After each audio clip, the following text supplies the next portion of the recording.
Welcome to the Ninjababes podcast.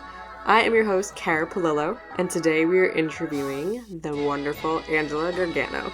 This interview is fire because this girl is crazy amazing, and I cannot wait to share her interview with you. I'm super excited, but I have other exciting events and things that I want to clue you in on first before we jump into the episode. So, first off, if you head on over to the YouTube channel, maybe you've looked at it before and not really seen a ton of content, but I have lately just been pumping it out.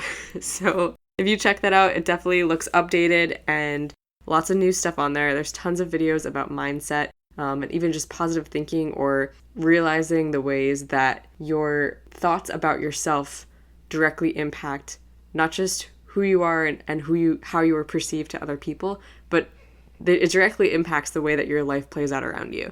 So there's tons of great videos about mindset and that sort of thing. Also have a lot of new videos coming up, sharing my journey with my recent shoulder dislocation. So I dislocated my shoulder 13 days ago, and it's been a journey. I've never had a dislocation before, so right now, smack in the middle of rehab and recovery, doing tons of work with my physical therapist and also cryotherapy every day. So on the YouTube channel, I share some about that journey as well. You can look forward to an in-depth video about cryotherapy coming up this week. From when this podcast episode is airing, it will be out by the end of the week. Also, of course, the awesome and hilarious Sleepovation commercials. There are more commercials coming out all the time, and Sleepovation not only is a sponsor of the Ninjababes podcast, but they are just an incredibly fun company that loves working with ninjas. If you haven't seen it yet, there is a commercial that's out solely featuring ninjas from the Baltimore region, and it's pretty hilarious and just so much fun. If you don't know anything about Sleepovation yet, Sleepovation is a mattress company, and their mattresses are like no other. There are literally 700 tiny mattresses in one in the bed that you sleep on. So imagine the top layer of this mattress is cut up into a square grid of 700 individual moving pieces. Each piece is attached to a spring inside of the mattress, so they don't fall off, but they are very movable. So it's just such a comfortable and unique sleep because of the support that you get from the mattress, but the way that the individual pieces will move with the movement of your body is just so comfortable, and I love it. I love mine. I sleep on it every night, and I miss it when I'm not home. And so, funny note about my shoulder dislocation, my doctors, everyone has been asking me like, oh, I bet it's been hard to sleep because your shoulders, you can't move it certain ways. It has to stay put next to you. You have to sleep on your back. I bet that's been rough. And I've been like, actually, no, I haven't had any trouble sleeping at all. And I think a lot of that is to attest to the comfort and the support of the Sleepovation mattress that I sleep on, because I'm able to just very comfortably sleep on my back without an issue. And when I sleep on my back on that mattress, I don't roll around, I don't toss and turn. So it's very easy to keep my arms safely at my side while I'm sleeping. And I really appreciate that. So like I said, Sleepovation is a sponsor of the Ninjababes podcast, and we are so thankful to them. So an easy way to check out their mattresses is by using the link right here in the show notes of the episode or from the YouTube channel. Head on over to sleepovation.com and use code NINJABABES, all capital, for $450 off your order. The Ninjababes discount is always $50 more than the current promotion on the website, so it's pretty cool.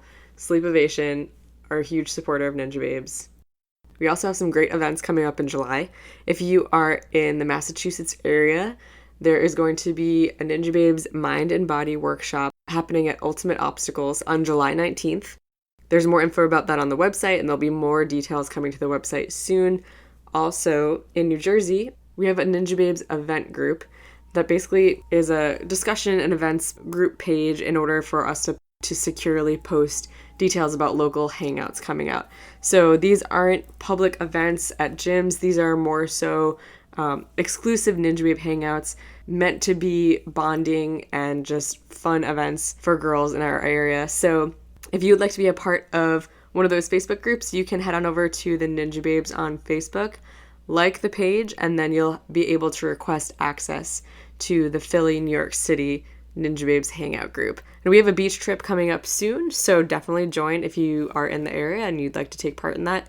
And if you're not in the New Jersey, New York City, Philly area, definitely throw us an email at theninjababes@gmail.com and tell us where you're located, and if you'd like to start having events in your area, we can begin to organize those and get a group happening in your city.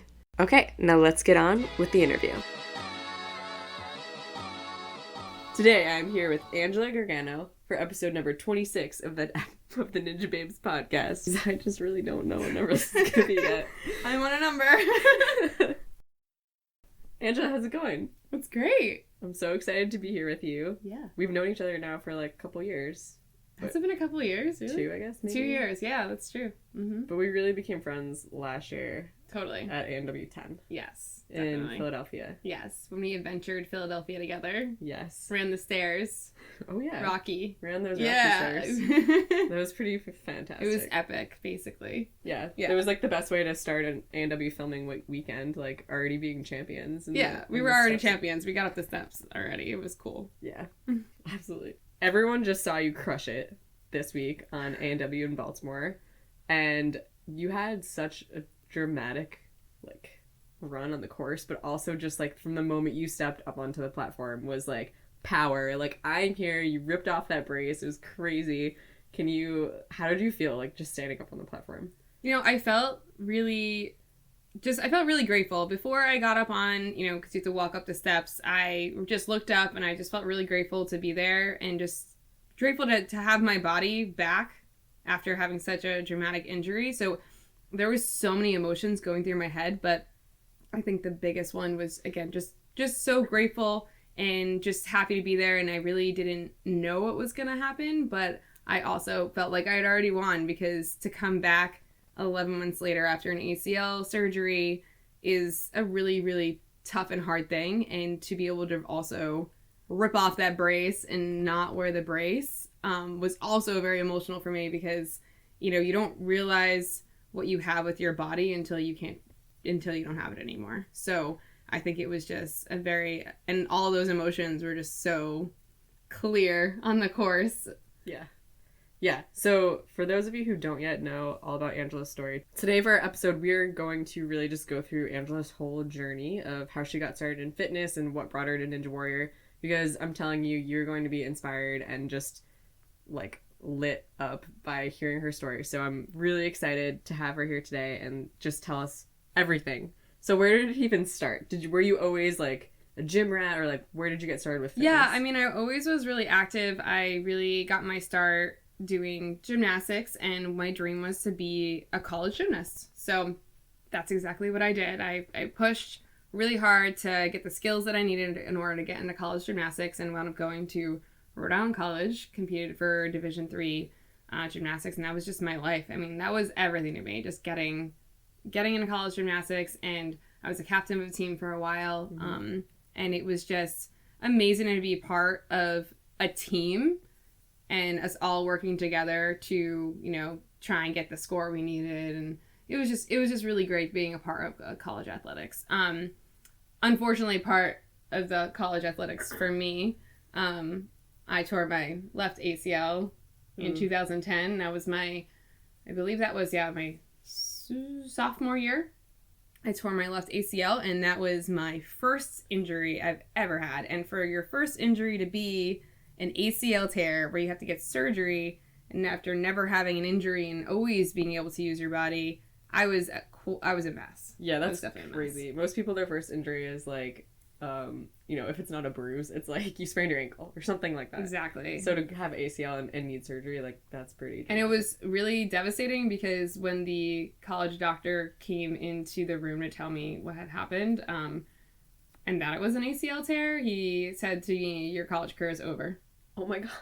Like, straight up said, and I just bawled. I just bawled my eyes out. Yeah. And I remember my coach coming right up to me, looking at me, bawling my eyes out, and he said, "This is such a blessing, and you don't even realize yet." Wow. And right then I was like, no, it's not. Right. No, this is not a blessing.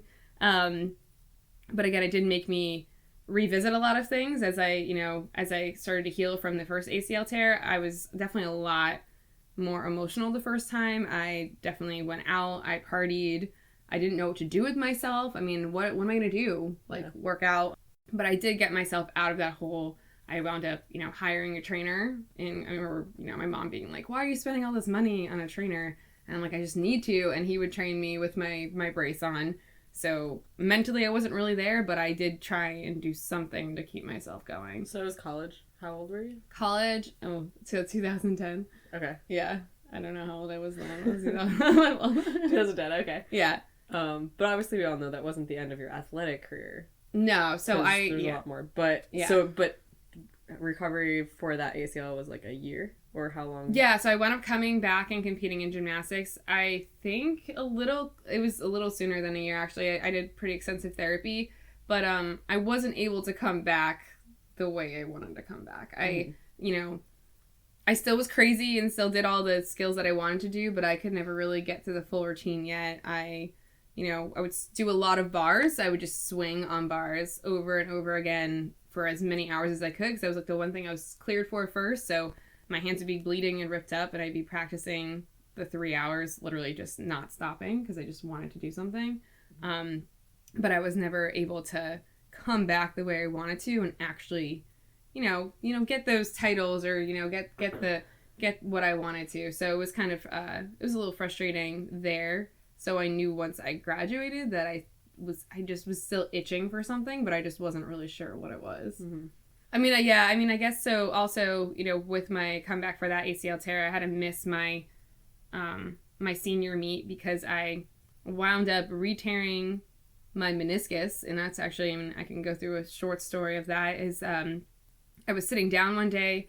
Well, first I did like a leap the day before, and my knee kind of felt a little irritated, but I'm like, whatever. I'm sure it's gonna feel irritated once in a while. Us gymnasts are crazy. We'll just like wrap things up and keep going. So I got home. The next morning, I was sitting at my desk doing my homework, waiting for my roommate, who was also the captain with me. And she was like, are you coming? And I was like, I can't get up. And so out of nowhere, my leg was paralyzed. And I couldn't move. Yeah. And I didn't know what to do. And I didn't want to be like dramatic about it, but like I literally could not get up. And I'm like, Sarah, I literally cannot get up right now. So she got me crutches, and we went right to the trainer. He played with my knee a little bit, and he was able to get it to start moving again. And what had happened was my meniscus ripped off, got caught in the joint, and then it would paralyze my leg. So that would continue to happen. I would be able to like tumble and do stuff, and then all of a sudden I know where my leg would be paralyzed. So I had to stop my senior year, miss my senior meet, like my final meet that I could have gone to. So again, I left like college.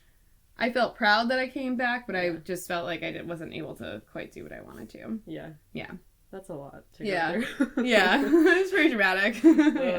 Thinking about knee stuff, like kneecaps moving, or like, I know tear is a little bit different, but like when people have it where their kneecap pops out or like comes off, like that's the most disgusting thing for me. I hate it. Picture. It's just like, who made these things? Who made these?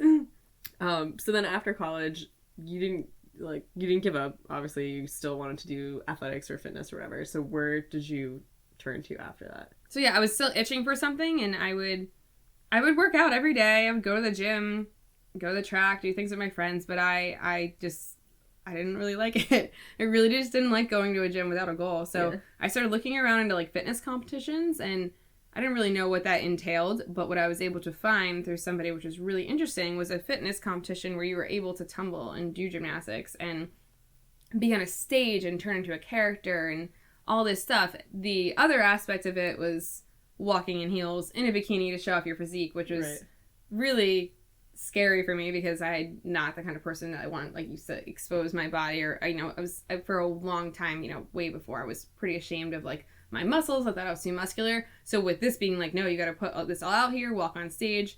I was pretty shocked, but I was able to find somebody, and she literally sponsored me on the spot. She's like, you're going to do this. And I'm like, I don't know what I'm doing. And it was pretty incredible because she got me together, got a routine for me. And then my first competition in Boston, I won, and it was just a great experience, just being able to tumble again and feel like I was accomplishing something and, athletic again and doing something. So I got really, really into the fitness competitions and pretty addicted to it. I did I have ridiculous amount of titles that I think I mapped out the other day on my Instagram because people really don't know that side of my story. But I was able to come through, get a pro card. So then if you get a pro card, you can compete only with the top people in the entire world because it's like a national thing. So that was amazing. Like that moment of being able to get my pro card and be like, wow, I can compete with the best of the best in the world, from Romania, from Serbia, from, I mean, all over. Like, and these women, like, this is like their life, right? Mm-hmm. So it was really cool. And then I went on to compete for the Miss Fitness America title, and it took quite a bit of years before I actually was able to achieve that goal, and it took quite a lot of like mistakes and hardships and all sorts of stuff, but I was able to get there, and that was kind of my next thing, was the fitness comps. Did you enjoy the spray tans? Yeah. Oh man, the spray tans. I'm not gonna lie, I kind of love being tan. Doing the tan was really messy though, because we actually tanned ourselves, so it was just everywhere, like always. You weren't really tan. You were basically orange, but you're like a burnt orange. But on stage, with the lights being so bright, the reason you have the tan is because you can actually see the definition of your muscles. So you look orange and like a drag queen in person, but on stage you look incredible. So it was interesting. First time they put all that makeup on my face, I was like, they're like, you're beautiful. I was like, what is going on? Are you sure? I'm like, are you sure this is beautiful? What is this? Can I do my routine now? That's so funny. Yeah. So wait, was there a jungle theme once or something like that? Yes, yeah. So I had a few different routines. My first one was like a storm theme. I didn't really know what I was doing then. My second one was Maleficent, which is my coach's favorite routine. So I was able to like transform into her. And I had Sleeping Beauty on stage, and that's where I wore my pro card with that routine, which was really good. And I was known for tumbling, clearly, because I was a gymnast. A lot of these fitness competitors, they do a lot more dancey type thing, and I came in as this like tough tumbling, flipping. Yeah. So I was known for like my back-to-back tumbling passes and then my dramatic like routine or whatever. So Maleficent was one of them. I did Mad Max, and I had a zombie come up on stage, and I fought them off. And then I flipped. So that was a cool one. Somehow I'm not surprised by Yeah. I really want to put my personality in on stage. People, like, literally every time they would announce me, they'd be like, and now, like, they knew it was going to be something. Yeah. And then my last one, which I won the title with, was Jungle Book, which I made my own little tree, and I, like, peek out behind the tree. And, but it was a really good routine, and I really felt like I was, like, super in it, which is really cool. So, definitely some amazing routines, and really cool. If you go check them out on YouTube, if you look me up, you'll see like a ton of random me flipping around. Oh yeah, I'm definitely gonna link to some of those. Oh no. That's one thing that I do always notice and love about you though, is that when you do something, like, you bring your whole self. You bring your personality, and you're not like ashamed to be who you are, but you like so seamlessly like bring that into it, and it makes you so unique and so like likable, in my opinion, because it's like, this is Angela, and like, she's herself, and you're different, and there's like no holding back. So I love that.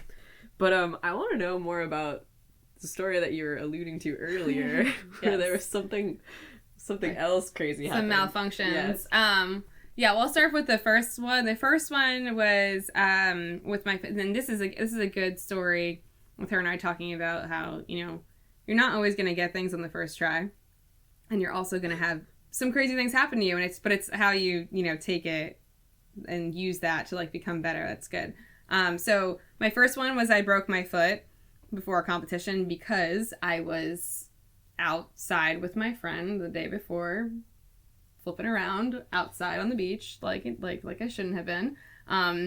Broke my foot, and then it was gushing blood, and oh my god, it was gushing blood. Yeah, and I didn't want to tell anybody because I didn't want anyone to know because it's a competition, right? So I like wrapped it up, and it was pretty messed up after. So that was the first one. So I did the entire thing. People kept asking me, like, why is your foot wrapped up under your heel? And, like, why is there blood? I'm like, don't worry about it. It's fine. Like, everything's fine. It's cool. But it was, like, not fine. So that was the first one. That lesson for me was don't mess around before competition, which is why when I do ninja and stuff now, I don't do anything stupid. I just kind of chill. The worst one, the most embarrassing one, which, again, I laugh it off, and I guess I had a pretty good attitude about it, was my costume malfunction is my costume fell down, and my butt crack, was just hanging out. And I just remember my friend, Jess, who you've met, just her and her husband were watching it, and I remember her telling me, they were like, oh no, oh no. And the problem was that I could not get it back up. Like, I could not. So I just... Were you trying, like, while on stage? I tried a little bit to get it up, but it just would not... It was the fabric of the... whatever... So I was working really hard on having a more defined bottom, and I guess it was too defined that it wouldn't fit in my costume, because I'd worn the costume before. So yeah, I competed the entire thing with my butt crack out on national television. And that sucked because it was a really good routine. And honestly, like, that routine probably could have been a winner. So that was really stinky, because I was like, all right, this was an amazing routine that I just did, but now I'm going to get merited because I have my costume out. The judges were offended. Like, I mean, the one judge said to me, either I thought you had no idea and you just kept going, or you had an idea and you just didn't care. And I was like, well, what am I going to do? Like, as a gymnast, if you have a wedgie in the competition, you continue to go. So I just performed my little heart out with my crack out. So yeah, that was a pretty, a moment. So again, showing that in your journey in life, you're going to have some type of, I mean, at least for me, I definitely have some ridiculous things happen to me. Yeah. But it was definitely, that lit my fire, because I saw how close I was and how good that routine was to continue to go. Because I was like, I want that. I really wanted that title. So I made that next year. I came back and I was like, I'm going to get this title. So, so I was able to do that. And I think if I didn't have that happen to me, then probably may not have happened. But yeah, so embarrassing story. Crack story. At least it was a nice defined tan. Oh, yeah. If it was going to happen anywhere, anytime, it's probably the best. I guess it was the best time, Yeah. And I guess it was probably a pretty good, like, full body tan. Like, there wasn't something crazy, like... exactly. It wasn't like a white mark. Yeah, so it was whatever. Good. So, yeah, so that was definitely an embarrassing moment that had happened to me for the stage. So, yeah. Mm-hmm. Well, so your whole fitness journey up to that point, like, you definitely had setbacks and great victories and some failures, or, like, just every type of experience. But I really feel like that just created this fire in you and this determination to just keep moving forward, especially, when you're in college. I feel like for so many people that the early 20s, or like that college time, is when you're like really forming your identity, and like the things that happen then, I feel like really set you up for the next decade or whatever it is. And like for me, I feel like I really figured out who I was in college, and like realized that I was creative and I had big ideas and I like wanted to figure out how to do them. And for you, like going through like struggles with gymnastics and the injuries and all that, but like wanting so much to succeed because you knew you could, like that is cool to me to see how like maybe at the time it felt really awful, but like it set you up in the future years to like have that determination that just wouldn't quit. Definitely. I definitely think that if I didn't have those experiences, I definitely wouldn't be who I am today, which is the person who is going to keep going. I totally could have just thrown in the towel and been super embarrassed after a situation like that, or even with my ACL tear, I could have just given up. But yeah, I definitely think those things definitely fuel me, and I think that everyone needs to know that you're going to have that time where you want to give up and you're over it and you don't think you can do it, but you just need to keep moving forward. Even when you're feeling like down, as long as you're taking some type of baby steps forward and doing something, take that time, like, grieve, be whatever, but make sure that you continue to keep going and pushing for what you want, because you can achieve it. And it's not always going to happen the first time, which is basically most of life. Some things maybe, but it's not really going to happen the first time. Yeah. Yeah, but that's going to build you more character. It's going to build you more determination. I feel like if I just came in and won that title right away, it wouldn't have meant as much to me as it was to fight for it, basically, Totally. And even like we were talking earlier about, if there is a time when you're feeling really down or feeling depressed and like you really don't want to try to do anything, like you just feel overwhelmed or exhausted by life, it's like being able to still push forward in something, even if you can't like full force in that moment go after everything like 100%, even just like finding one little thing to be your goal for that day, whether it's just like getting up and like going for a walk, like putting your clothes on and like getting out of the house, like anything positive that you could actually like work towards. I feel like it can help you get out of those ruts, or you like a depressed state or whatever you're going through. Absolutely. And you're gonna have everyone in life. There's not one person, no matter what you look at or what you see on Instagram or what you see in someone's life, everybody goes through it. Everybody has those moments, so you're never alone. But the difference between them and like some other people is that they just continue to move forward even on those bad days, and that just says a lot. Yeah, totally. Yeah. So then A&W season 7 was your first year casting and being on American Ninja Warrior, and were you like a diehard fan and like, oh my god, Ninja, I want to be on it, or how did you find Ninja? No, so like I literally never watched the show. It sounds so horrible to say, but I never watched it. I knew about it. My friend really wanted to do it and be a part of it.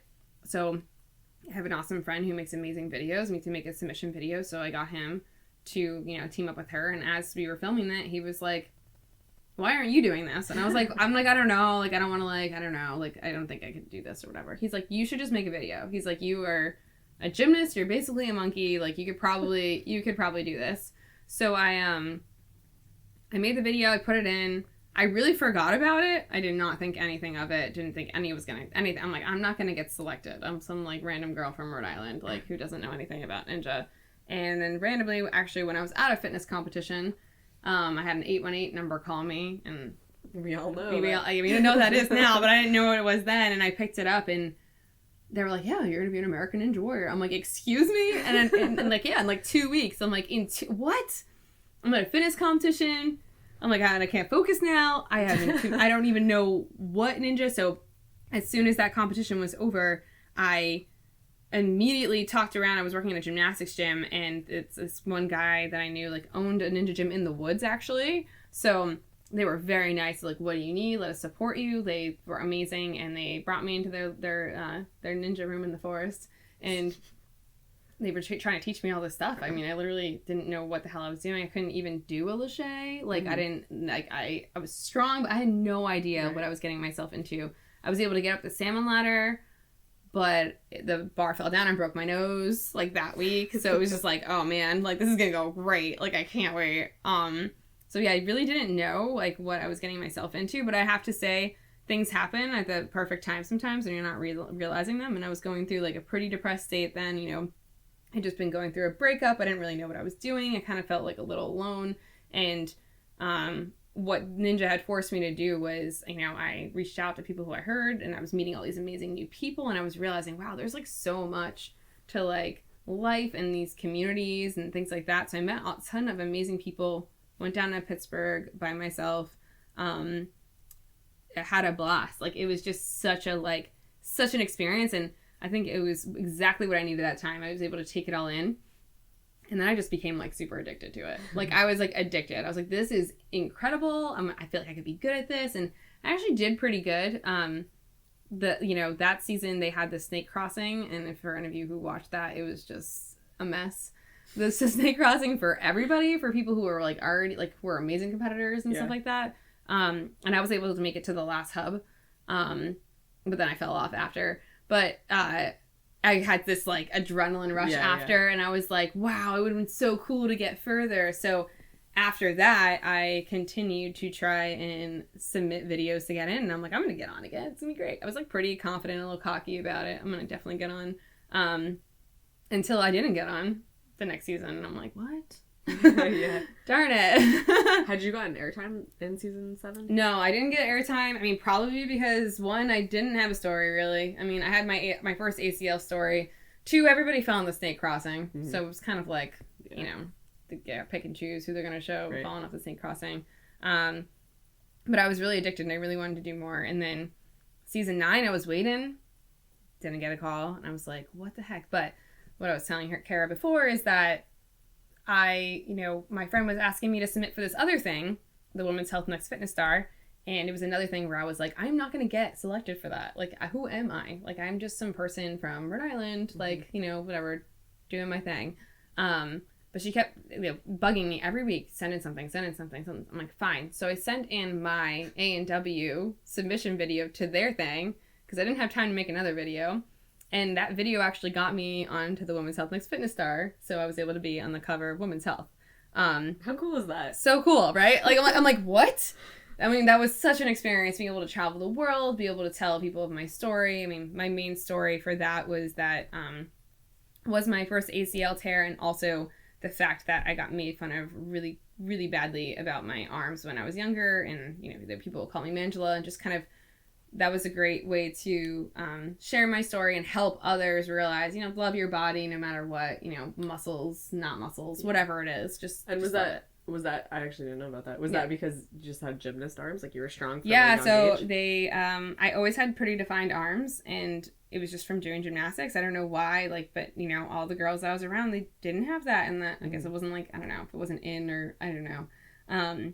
So I hated my body. I was like, why does my body look like this? So I would go into school every single day with a hoodie on in 100-degree weather. I remember my parents being like, just take the hoodie off. And I'm like, no, I don't want to get me fun of. And then there was a couple of days where I got a little more confident and was able to take it off. And those are the days that people would start calling me man, literally in front of my teachers. And a couple of my teachers had to kick the kids out. Yeah. I would go home crying over it. So I was really pretty ashamed of my body, honestly. So the women's health thing was a great way to share that story, and it definitely helped a bunch of other people be like, again, love your body, whether you have muscles or you don't, or whether you're curvy or you're tall, whatever it is, just love who you are.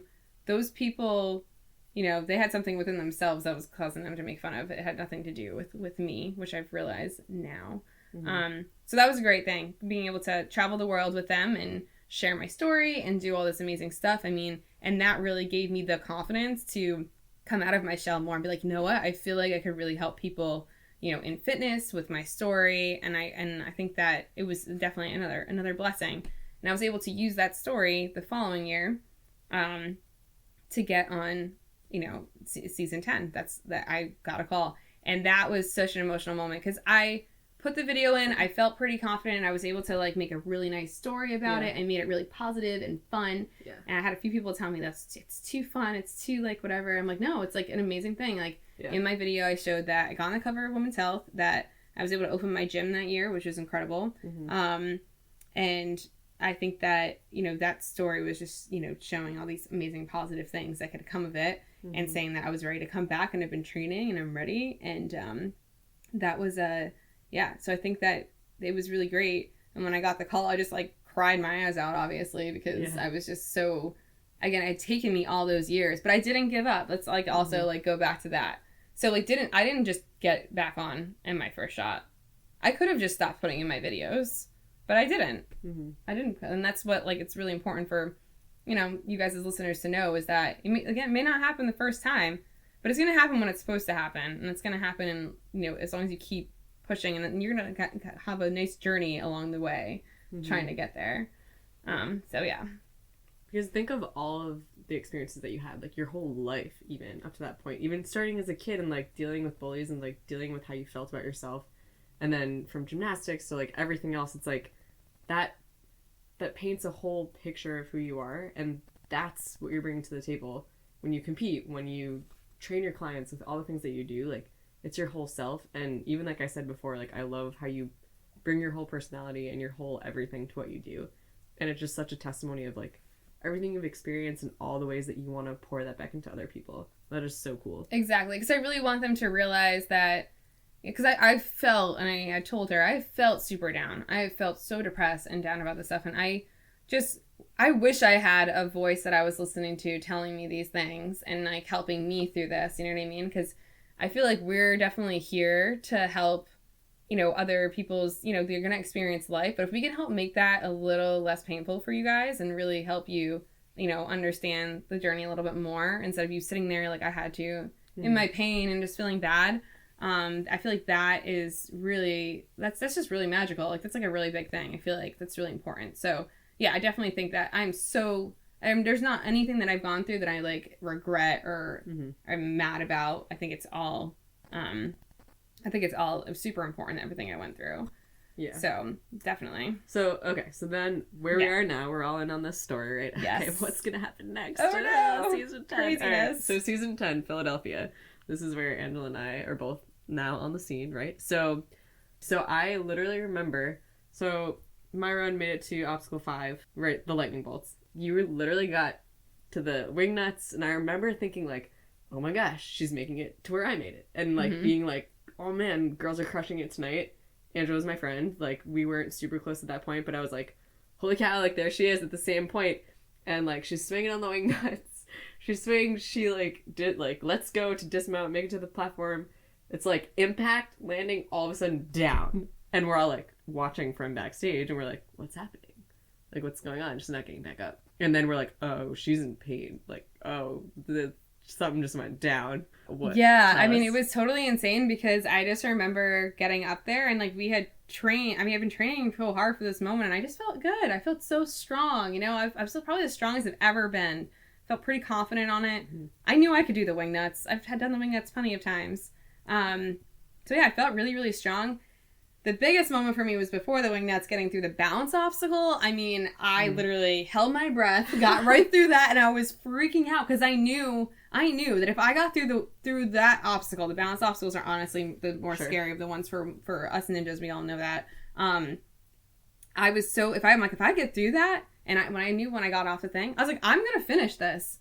I was like, I can finish this course because I can 100% do the wing nuts. The lightning bolts were like my jam, and then the wall, I can get up the wall. So I was like, am I going to be one of these people? I'm like, and am I going to, like, after looking up to all these women, am I going to be one of these people, like, in the top? So it was pretty incredible. Got up on the wing nuts. It felt great. No problem. I didn't feel tired. I literally got right through them. And then I almost felt like I blacked out when I fell down because the collapse was the whole feeling was just so weird. I just remember feeling so confused. I'm like, what? And I remember, like, it's kind of like when you roll your ankle, right? And you think that maybe I could just, like, shake it off and keep going. So I was like, all right, maybe this is just, like, not that bad. And then you'll see, I mean, I just could not get up. I couldn't get up. I was crying my eyes out, could not get up. I remember everyone who was on the sidelines was just, like, so pumped for me. And then they were waiting for me at the next obstacle. And then they're like, where is she? Like, well, what is going on? And I had to get carried off the course. And then when I saw that my name was top 5, because I didn't technically fail, right? Like, I dismounted. I mean, that was a pretty upsetting experience, you know? That was like, oh my God, it's like, hey, Ange, I'm gonna make this, like, the universe is like, hey, Ange, you know what? We're gonna make you wait forever to get to this moment. You're gonna crush it, but now we're just gonna crush you down one more time because you're just not quite ready yet to have a victory. I was like, are you kidding me? And I was devastated. I didn't know what to do. I honestly was praying that I was honestly still praying like that maybe I would be able to compete the next night. It's crazy, but I was like, maybe if I just like go, I'll be fine. But no freaking way. I came the next night though, and I came to watch because that's what you do. That's how you are as ninjas. You come back, you watch. I was definitely down in that moment. I watched. McKinley bumped in and took my spot, and honestly, like, I think that I'm like super grateful that she did because she's such an amazing competitor, and I think that was supposed to be as much as like I would love to have been me, that was supposed to be her moment, and it was so awesome to see her go up there the next night and crush through the wing nuts. Yeah. So yeah, totally sucked, totally down, totally emotional. And then from there, I was a lot smarter this time with this ACL tear. I basically knew it was an ACL tear. They told me it wasn't. They told me it was an MCL sprain. So for any of you getting injured out there, just make sure you get actually checked. When did you know for sure what it was? Well, besides your own intuition. I knew my intuition was only because I stepped out of the bathtub the next morning and I collapsed. Oh. And that's when you knew. Like, I'm like, this is not an MCL sprain or whatever. I went, literally, thank God, my amazing client, I'm super close with, it was my doctor, and she literally got me in an MRI. As soon as I got home, I literally had the results within like 2 hours.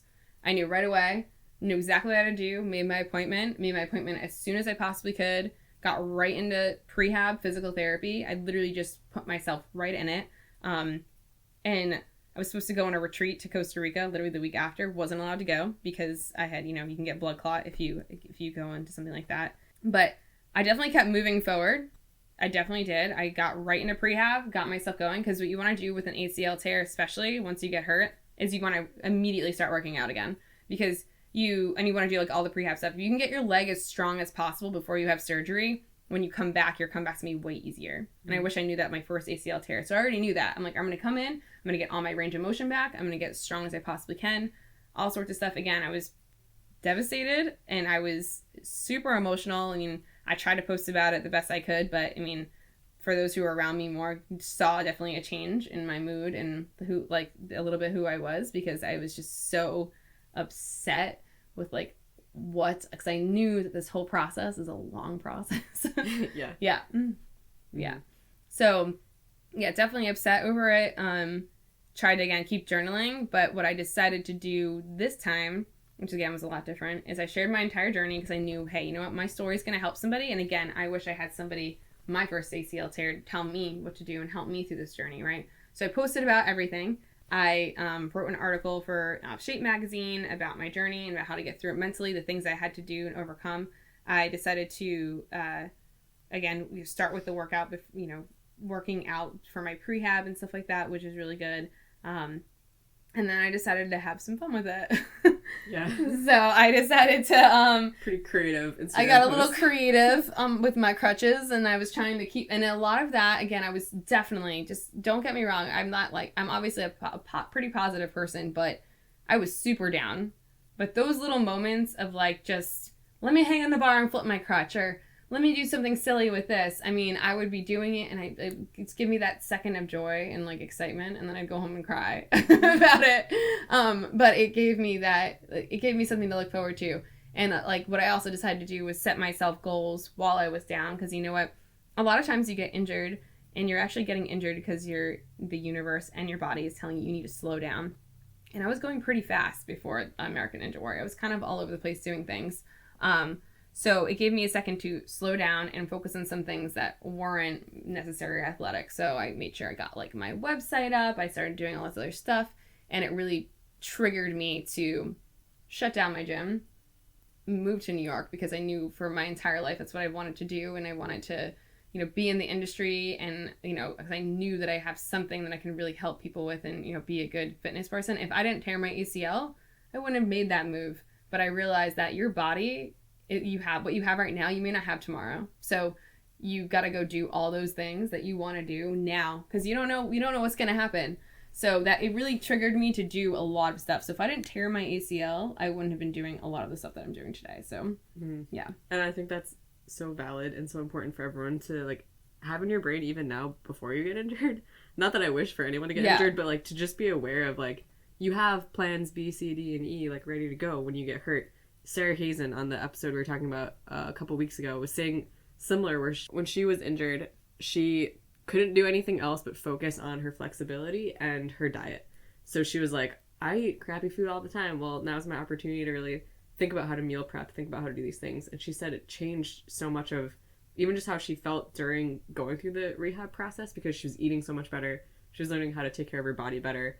So there's always that back door, that other opportunity that's just waiting to be found if you give yourself that opportunity. Yeah, I mean, it may take you a little bit to understand it, because I 100%, and again, I want everyone to realize that, yes, I made sure everything was pretty positive on Instagram. I did tell you guys how I was feeling, but it was really hard. Mm-hmm. It is going to be really hard, and it's emotional, and you're going to want to feel like you want to give up. You're going to feel like nobody understands you. No one gets that you can't move, all that stuff like that. But again, trying to figure out that next plan and then just going for it, even if it is those little things like eating healthy, anything.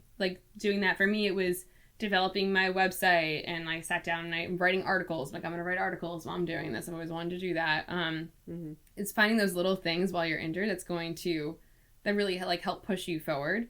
But realize with injury, and I wrote in my article, it's kind of like your mourning a death. I know it sounds really emotional and depressing to say, but you kind of are, because your body is going through grief, right? Because there's a lot of chemicals that are going through your body, right? Your body went from having your perfect leg that's so strong to nothing. So you're basically grieving. So you need to give yourself that time to grieve and realize that this is okay, but then don't get stuck there. Right. Don't get stuck in the grieving stage. Stay there. I remember I had one person tell me, Christine, who was amazing. She told me exactly what she said. She's like, honey, she's like, take your time. Take your 3 days, grieve it away, cry it out, poor me, blah, blah, blah, and then get out of that. Figure out what your next thing is. That's definitely what, we want to encourage you guys to do in any aspect of life. This is not just injury. This could be, maybe you have a health issue, or maybe, something happened in your family. Maybe you went through a breakup, whatever it is. Just making sure that you don't get stuck wherever that downtime is, because you're going to have the downtime, but where there's the down, it's going to go back up. I promise. Absolutely. Yeah. Then you spent months of rehab, while still working on upper body and like what you could work on physically. And then you made it back on AW11. Oh, yeah. Oh, yeah. Oh, yeah. Oh, yeah. Yes. So now we're getting into present time where all of you just witnessed the amazing. So now you understand the magnitude of what it meant to throw off that brace. Yeah, it wasn't just like, oh, this girl's throwing her. This was like me throwing away all that time and everything I put into it. Like, it was me really, I mean, it was such an emotional moment for me. And I'm sure you guys can see it on my face. Because as soon as I did it, it wasn't just like for the dramatics. It was literally like, I felt that. Like, I felt that power coming off from taking that brace off. It was such a journey. A lot of people who know me again, in between that, I had the ACL surgery. I shut down my gym. Mm-hmm. I had my tonsils out, which was a horrible idea. I was like, might as well just do it all now. Because, I mean, I'm already down. I need my tonsils out. Getting your tonsils out don't suck. So I had that. Did you get your wisdom teeth out, too? No, I mean, I should have. Just everything. And then moved myself back to New Jersey and went full-fledged into the fitness industry. While I was there, I was rehabbing my leg intensively. When I say intensively, I mean, like, literally, like, that's all I was doing. Every day, rehabbing, going to workout classes, trying to get it stronger. My physical therapist was amazing. She had me in there every single day. I mean, you see some of the hard work, I put like on Instagram, but you don't see like really the magnitude of like how much work I actually put in to getting this leg as strong as I was. And I honestly didn't even know if I would be able to come back. Mm-hmm. My goal, that was my end game goal, but I had complications in between that. I had a blood clot. Didn't get my extension back. Lots of things happened in between. There was days where I felt amazing. Mm-hmm. There was days where I'm like, oh man, I'm going to do this. There was days where I woke up and it was swollen. So swollen. And I couldn't walk. There was days where I would literally sit on the train all day to go to work, stand up, and I was limping. Oof. Limping after sitting for so long. So it was definitely quite the journey to come back. And there were so many factors and so many people around me helping me to make sure that I was the strongest I've ever been. And me and Kara became training partners. We're like, we're gonna do this thing. So we set ourselves a schedule. Mm-hmm. We got ourselves training on everything. I was shocked when I even made the work wall before I went to compete, but it was definitely because of the people who were surrounding me. Mm-hmm. So getting all the skills back, or how about even going on the wing nuts again? I mean, that I didn't think was going to be as bad as it was, and I was really scared. It was very scary to get back on the wing nuts again, but I told myself, you know what, if I come back, I'm going to come back even stronger, learning how to land again, feeling more confident there's just so much that went into that brace being ripped off, and to not even go with the brace. I mean, people probably think I'm crazy. My mom thought I was crazy, whatever. But bottom line is, when I had my brace on my left side, it was not really helping you. I mean, it kind of helps you, but it's all mental, right? And I wanted to go on that course with my strong mental game and be like, no, I'm confident in my knee and what I've done and the rehab I've done. And I know that if I'm going to land the right way. So it was definitely like a super emotional thing going up there, throwing my brace. And then once I got past the first obstacle, I was like, whoa. Yeah. Yeah. And all of us who are in your sideline, I had the privilege of being in your sideline. Yes, we were so proud of you, and we were screaming the whole time. And I was crying after everyone. And people after were like, were you crying? I'm like, I was crying. Because I just felt it was so emotional. First of all, I was so scared. I'm just going to say straight up, I thought I was going to throw the brace off and be like, what if I fell in the water?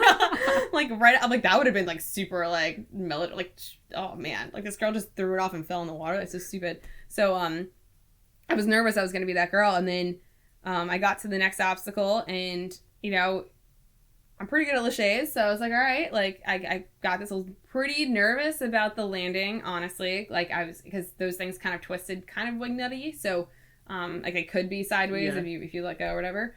But then I got through that, and I was like, wow. What? I'm like, what? And then we got to the unstable bridges, or the bacon. Dangerous curves. I call it bacon. The bacon. The bacon. It looks like bacon. And I was like, I've got pretty good grip strength. I think I could probably do this. And at that point, nobody was making it past it. Girls, guys, nobody. And I was like, all right. I'm like, I'm going to try and do this. All right, so whatever. So I get up. I remember getting up to the top. doing exactly what I had focused on and we had talked about before I was going. And then I remember getting to that last ledge where you have to hop down to the last one, and that's where everybody was falling, basically. Yeah. And I remember just being like holding on for dear life, and when I made it, I was like, oh my god. Oh my god. Oh my god. Just like the excitement that broke out in the audience everywhere was like electric. Because everybody was like, nobody, whoa. What's happening? What is going on? And then I dismounted and I was like, oh my god. I'm like, I'm probably going to go to finals again. This is insane. Yeah. Well, But for again, real for this time. real this Yeah. time, which is even a bigger thing, right? Because like I wasn't able to go last time. This was like Right. such a great moment to be like, wow, like I could have been me last year. And last year you earned it, but it was stolen from you. Like, but this year, you know, you earned it and you got to go. Absolutely, absolutely. And not only that, it was exciting because when we found out like you were in the top 5, I was like, this is how it should have been. This is me and you. Like it was just such a, I don't know, it was such a big, like such an exciting feeling to both do it together too. Yeah. And then I got to the next obstacle. At that point, like first of all, I mean look at that obstacle. I mean, what? Those crazy cones. Crazy. Like, I mean, they're just mean looking. They're Yeah. mean. And I think I was so excited that I got past that obstacle. I really didn't get a chance to, like, actually focus. I didn't really care what was going to happen. And I really, I should have planned a little better when I went. And I just kind of, I went down. But it's okay. Because I didn't care. Because at that point, I had won. Oh, yeah. I had won. Like, yes, I would have loved to hit a buzzer. But Mm-hmm. I had won. And I remember getting in that water and just, like, freaking out and screaming with joy. And then they were like, yeah, we're going to interview. Like, Zoe's going to interview. I was like, I'm going to get interviewed. Oh, my God. That's so cool. And I was just, like, crying. And she was just like, girl, she's like, you inspired me. Like, we were talking, all my coaches and my friends were all on the side. Because that's who was on my sideline. I had you. I had DeFranco, who I trained with in the morning. We had Abby there, who I trained with, who's, like, such an inspiration to me. Jordan, who's been my coach since day one. And, like, literally will message me still every day. Did you work out, Ange? Did you work out? You're still doing ninja? You're still doing ninja. Like, has such confidence in me. And then after, Zoe was like, I want a selfie with you. And I was like, what? And she was like, no, seriously, like, you're, like, my inspiration. And I was just, like, crying. I was just like, oh, my God. I mean, it was such an amazing moment. And I was all wet. And I was just like, I'm like, I couldn't believe it. And then later on, when I looked at the board and I saw that I was third, I'm like, what is my life? Like, that is incredible. Like, I could not believe that I had done that. And, like, I don't know. It just, I still don't think it's hit me yet fully. I think maybe it'll hit me when I fully see it. I might, like, just cry when I actually see the emotion in it. Yeah. And then, I mean, you're going to have to watch finals. Oh, yeah. Because we both moved on. Oh, yeah. And it was good. You're going to want to see it. Yeah. It was so good. I mean, you think this episode was dramatic. Oh, for sure. Oh, yeah. You're going to have to see the next one. So this has definitely been a journey. It's just been a journey in so many ways. Physical, mental. I mean, and I think another thing that I've gotten out of this journey is, again, the community so much. Because I was telling Kara before, like, I mean, I felt like when I competed in season 10, I was pretty new to the community for, like, the actual community, even though I was training with everybody. But I felt like after I hurt myself, it was amazing the amount of support that the ninjas came after me, messaging me, like, don't give up, like, amazing, always checking in on me, making sure I wasn't giving up. I had so many flowers sent to me. It was insane from all the ninjas. Well, I mean, it was the cutest thing ever, just really pushing me to keep going. And then coming back this year with that even more support of, like, wow, we're so proud of you and your journey. And, like, because everyone there had seen it right from the start, like, me getting hurt, Akbar, all, like, everybody, they saw me go down. They messaged me, like, after. It's just, like, what a journey to have. And I wouldn't have it any other way. And I told Zuri this. I remember she was like, how do you feel? Whatever. I was like, I'm not going to lie. I was like, I just feel so grateful. And I didn't understand why any of this happened. And I was so upset. And I didn't get, like, why me?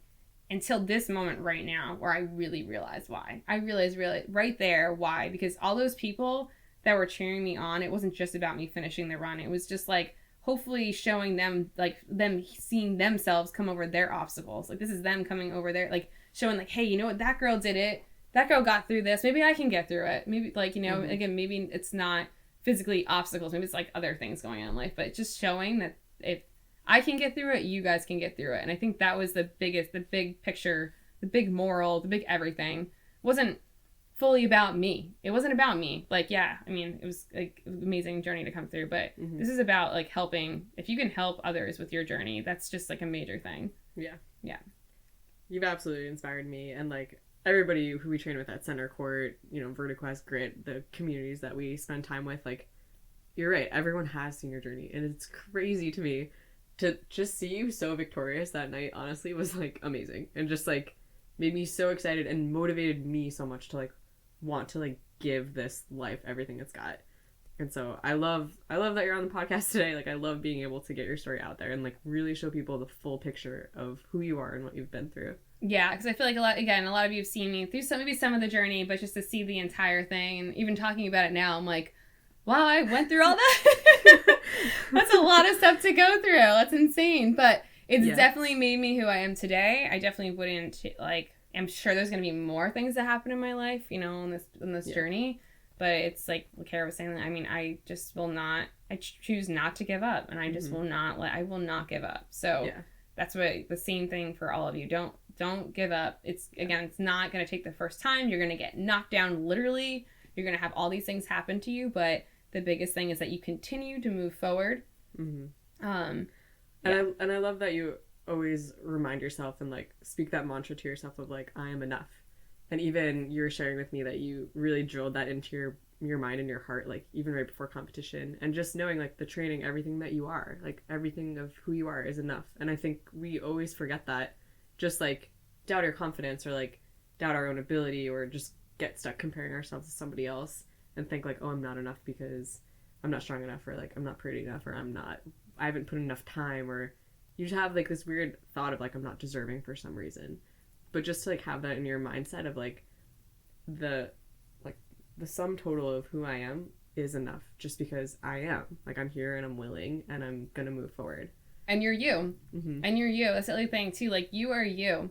So yeah, you are enough because you are you. Like, you are not anybody else. You're unique to everybody else. You have a unique story. And yeah, I really had to write that down. I mean, I told her, we stayed in our warrior ninja house, we call it. We stayed with all the warriors, amazing people, and I made myself like while I was cut down my last couple months of training, I made sure I journaled every single day. And I'm telling you straight up, for anybody going through any hard times, do it. It may seem stupid, and you may be like, why am I doing this? But if you want some mindset advice from me, I'm going to tell you straight up, that was the best thing I ever did in my entire life, was to start to journal. And what I would do is I, would get up before everybody else. I would go up to the roof, even when it was like so cold, but I wouldn't care. I wanted to be on the roof. I would journal about how I was feeling. I mean, it may not be a lot. It would be crazy. Just be like, hey, like, this is what I'm feeling with the day. This is great. This is what happened. Then I would do this thing called the CTFAR method. But basically what it is you change your negative thoughts into positive thoughts. So, my thought would be, I'm going to fall on the first obstacle in the ninja course. I literally wrote that down. And then my positive switch would be like, I'm going to get right through that because I worked hard and I'm strong enough for this and I deserve it. Yeah. So I would write that. And then, there's days that you would write it and be like, that's not true. Like, I'm never going to make it through or whatever. And then, but there's days you write and you're like, no, I believe in that. Like, I am. Like, why not? And then I would write 3 things I'm grateful for, 3 things I was super stressed about. And then I would write all my affirmations, which is, I am enough. I'm going to crush this ninja course. I came back. I have a great journey. I would write all those things down every single day. Straight up game changer. Yeah. Game changer for everything. You can be as strong as you want physically, but if you're not strong mentally, you're not going to get where you want to get. Yeah. You need to really get your mindset there. And I'm sure a lot of ninjas probably experiences. I know so many other ninjas that competed that night that are amazing. They're probably so down because they know they're strong enough. We see them compete in NNLs and they're just finishing the courses. Yeah. And they they fall in like a stupid spot. That's how ninja is, right? And it can really get you down. But if you work more on your mindset and stuff like that, I bet you can get right through it. Absolutely. Yeah. Yeah, I love that. And yes, I love that. And 2 of the recent episodes on the podcast are Your Thoughts Determine Your Reality. And it's literally talking about the same exact thing, like being able to recognize what those negative thoughts are and sort of like neutralize them in the sense of like, I recognize this thought for what it is, but how am I going to turn this around to something positive? And how am I going to help my brain practice that positive thought and like get to that positive place? So just a testament that it works. No, it really, it's definitely works. I mean, changing those negative thoughts. like you just, that's perfect what you said. Recognize them. Recognize them. You're going to have them. You're going to have them. I still have them. I still have my negative thoughts, but then I sit down in my book every day and I write down those things and it makes me feel a little better. And again, some days I write it and I'm like, this is stupid. Why am I writing this? And then other days I sit there and I'm like, no, I really needed to write that. And then you have these moments of like this, or you have moments that you're sitting there and you're like, wow. Yeah. Like, wow. Like, so definitely mindset is definitely everything. You can be physically strong as you want to, but if you can't get your head together, you're not going to be able to compete like this, and you're not going to be able to do like a lot of the stuff that you want to do. And I think that's what I was missing a lot before. So I think that's really, really important. So yeah, definitely mindset is everything. Yeah. Well, girl, you are golden. Seriously, you inspire me. I'm so glad that you're my training buddy. I'm so glad that I know you. Yes. So glad you're in my life. Best. So don't forget to watch us in city finals for Baltimore. It's gonna be so much fun. You're not gonna want to miss it. Seriously, it's literally, it's insane. No. Yeah, it's insane. It's literally insane. You're definitely gonna want to watch it, and yeah, and obviously, you know, watch all the other ninjas and how those are all our friends. They've all worked so hard. They're all incredible people. Yes. Every single person in this community. There's not one person I can say anything negative about. They are literally such a support system and such a great community. So also, Angela, where can people find more of you? Oh, you guys can find me on Instagram. It's under my name, Angela _Gargano. I'm gonna spell it because people say it wrong. Gargano. So you can find me on there, and for any of you going through like anything, if it's with an injury or you just need support, just know that you can always reach out to me or Kara. We will always get back to you and help you in any way that we possibly can. We're here to support you. You're not alone, and we want to help you through your journey. I wish I had something like this before, so don't ever hesitate to reach out with anything or any of your experiences or anything. So remember, kids, be strong, be you, be a ninja babe. Ninja babe. Ninja babe. Be strong, be you, be a ninja babe. Ninja babes out.